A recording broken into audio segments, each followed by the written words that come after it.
Do y'all remember in an episode long, long ago on a podcast far, far away where we met an unlikely hero, a young MD PhD student named Tanner Smida? Now, Mr. Smida came on that episode so long ago. Okay, maybe 2 episodes ago. And he talked to us about the paper he did using the ESO dataset. And he looked at survival from out of hospital cardiac arrest as a function of whether the patient's airway was managed with an iGel versus a KingLT. And he found 36% higher odds of survival to hospital discharge for those patients who had an iGel placed as opposed to KingLT.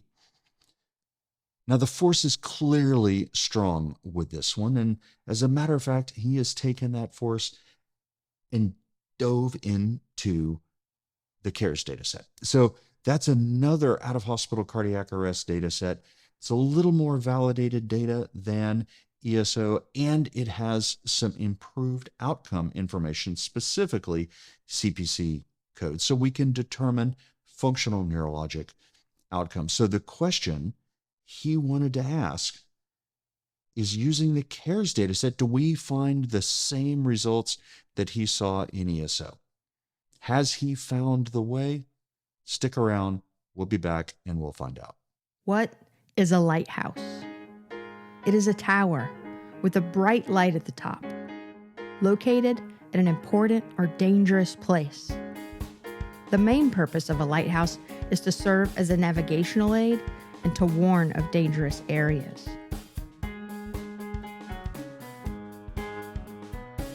Welcome to the EMS Lighthouse Project podcast, illuminating the darkness of current EMS clinical practice with the bright light of science.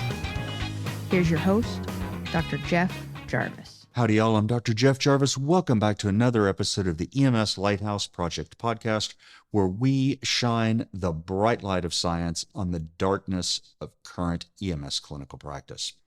So we talked about Tanner's last paper on cardiac arrest survival as a function of iGel placement versus KingLT. And when we interviewed him about that last paper for episode 69, that paper was not even through publication yet. In other words, it was just released in press, meaning the journal had not even formatted it yet. It was way hot off the press. Well, we have another paper that is also hot off the press, hasn't been formatted yet, just made it through peer review and has been accepted for publication. We just have to deal with the unformattedness of the paper. And that is an indication of how quickly he's been cranking out papers. And to give you an indication, in between there, he published 2 other papers from the ESO dataset looking at the impact of post-ROSC vital signs, both hypotension and hypoxia, on cardiac arrest survival. The man is a beast. I can't wait to see the next things that he's done. So let's go back and take a look at his paper that we covered in episode 69 really quickly. He took the ESO dataset from 2018 to 2020 and isolated out the patients with non-traumatic out-of-hospital cardiac arrest in adults who had hospital outcome information, specifically whether they survived to hospital discharge or not. He did an analysis, something called a 2-level multivariable regression.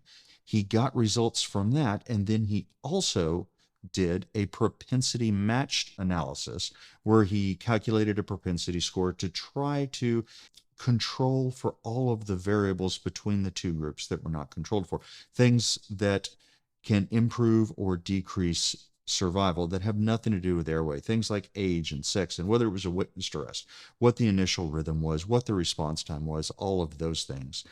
And he controls for them in 2 ways, that regression as well as the propensity matching. So what did he find in that paper? His primary outcome was survival to hospital discharge. He found an adjusted odds ratio of 1.36. Now that was statistically significant. And it had a 95% confidence interval from 1.06 to 1.76, all on the same side of 1 That's the point of no difference with an odds ratio, 36% increased odds of survival with a KingLT. Now, some other things he found. He also found increased first pass success with the iGel. It was easier to place. He found increased ROSC, specifically around a 19% increased odds of ROSC that was significant.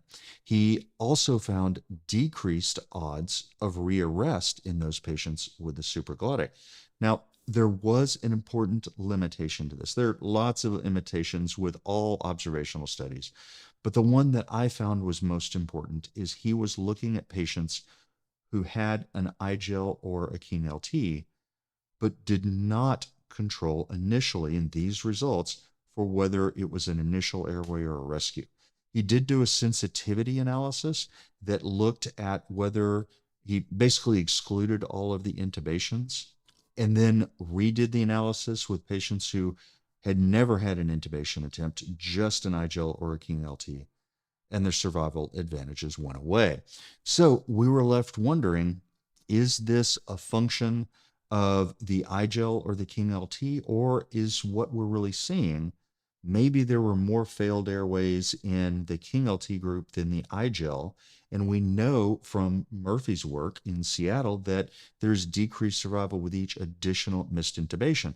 So that huge confounding variable, something that they really had a challenge controlling for in the ESO data set, left me wondering what was going on with the data. Was it really a function of the iGel or the KingLT? So now let's dive into the new paper, this current paper, again, hot off the press. So the citation for this is Smida, Menegazzi, Scheidler, Martin, Salcido, and Bardes. And the title is a retrospective comparison of the King Laryngeal Tube and iGel supraglottic airway devices, a study for the CARES surveillance group.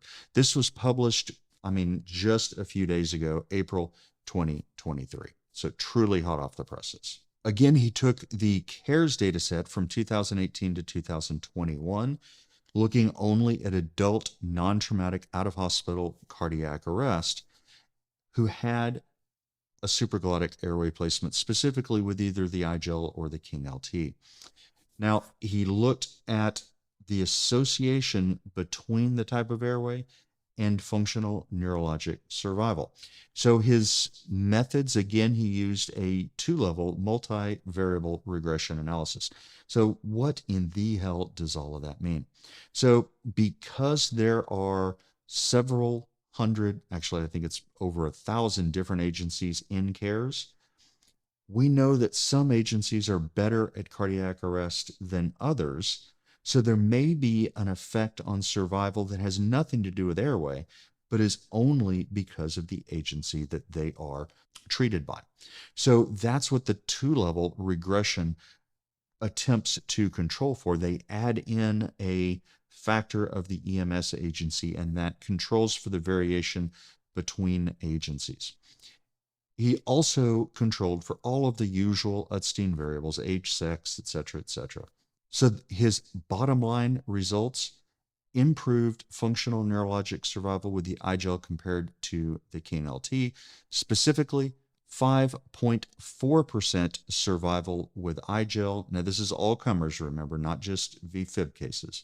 5.4% functional neurologic survival compared to 4.1%. That is an adjusted odds ratio of 1.45 with a confidence interval of 1.33 to 1.58. That means 45% increased odds of functional neurologic survival with an iGel versus a KingLT. Now, some other findings here. ROSC. In this study, there was no difference. The raw numbers, 25.5 iGel versus 27.2 with the King, but that was not significant. The odds of rearrest also not significant in this data set. The odds of survival to admission, just a little bit higher with the iGel, 22.6 versus 22.5, just barely significant. Odds ratio 1.07. Survival to hospital discharge 7.2% versus 5.8, 35% increased odds. Now let's cover the limitations of this paper. So there are several. Again, it's a observational trial, but the big one is due to the CARES dataset itself. What they want to know is which airway was successfully placed. They don't have any information about failed airway attempts. So what we don't know is, was the iGel placed after 4 failed endotracheal intubations? We just don't know. We know what they ended up with. So again, because of the potential for these devices to be used as rescue devices after failed attempts, and we don't know how many attempts, that is a significant limitation to the paper. We just don't know. So overall, what are my takeaways from this? Despite the limitations, we know that it's not conclusive, and it couldn't have been conclusive anyway because it's an observational paper. We know that this doesn't show causation, but boy, is there a strong signal here that there is something going on between the type of supraglottic device. This is the second paper on a second data set that's showing the same results. What we really need to know is, for supraglottic devices that are used as the primary airway device, so you go straight to an iGel or a KingLT, what is the impact on survival once we've been able to isolate the impact of endotracheal intubation? We don't know from this data set. What that really does is sets up the argument that we need a randomized control trial. I think that he has done a wonderful job of making that argument. We really need to find out primary airway, look at systems that are already using supraglottic airways as a primary device, and have them trained in both the iGel and KingLT and randomize them to get either one. Then go in and take a look at what the results are. So I think he sets that up very, very nicely.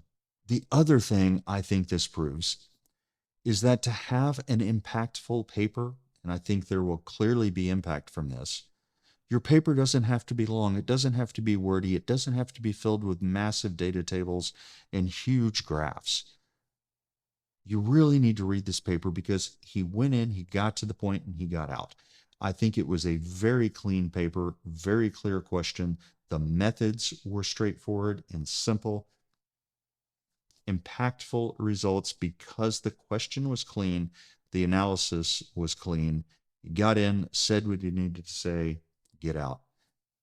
So 2 episodes ago, episode 69, we met Tanner, and I think you were probably convinced, like I was, that he has a great future ahead of him. Since then, 2 papers, one on hypotension, one on hypoxia post-ROSC, amazing stuff. Now this paper where he is looking again at iGel versus King in the CARES data set, really great work. A little birdie told me he might be looking at the impact of post-ROSC end-tidal CO2 on cardiac arrest outcomes. Really good work that's going to be coming from him. I'm really interested in seeing where he goes.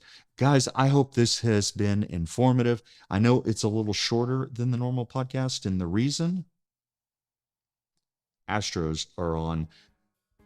We've had a tough series against Philadelphia so far, after, I might add, beating them in the World Series last year. But the game's coming on soon. I want to go watch it. Have a great day. You've been listening to the EMS Lighthouse Project podcast, a proud member of the FlightBridge Ed podcast family and a Fire Dog production.